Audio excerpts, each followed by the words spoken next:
Kenapa abang termenung lagi? Makanlah supnya. Makanlah Jamil, makan.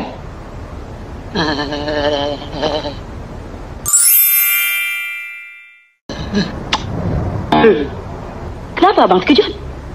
Abang terbayang wajah kau di dalam sup ini, Pak. Hari ini, saya tolong saudari. Besok-besok, saudari pula tolong saya. Tolong apa, Bang Jamil? Tolong senang aja. Bila, Bang? Sekejap lagi boleh tahu.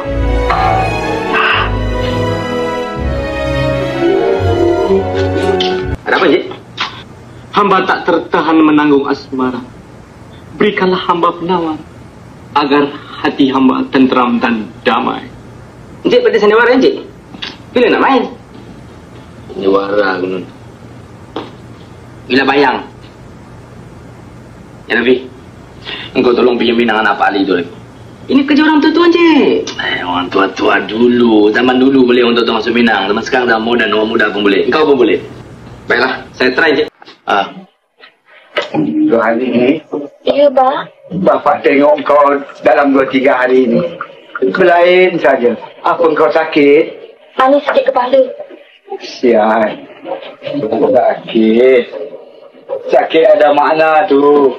Assalamualaikum, Pak Ali. Waalaikumsalam. Dipendekkan cerita saja. Saya pun tak payah nak cerita panjang-panjang. Cik Jamil tu nak masuk minang anak Pak Ali. Terima sudahlah Pak Ali. Menyenangkan kerja saya. Dan saya tak ulang alik 3-4 kali datang kemari.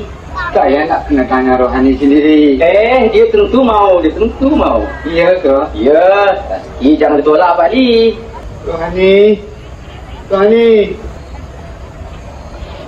Sakit lagi kepala kau nak? Sekejap lagi nanti baik. Cik Jamil dah masuk minang kau tak? Kalau orang perempuan begitu, menunjukkan dia mahu Pak Ali. Iya ke? Ya. Cik Abi, Ya. bulan ini gaji awak naik lah. Kita dua-dua sama-sama mendapat pahala kerana mendirikan masjid Pak Ali. Cik Abi, Cik Jamil tu dah kahwin ke belum? Bujang terona Pak Ali. Bujang seronok? Ya. Ya, dah tua masih bujang. Bujang ahli berta katakan. Ahli berta tu apa? Angkatan bujang tua.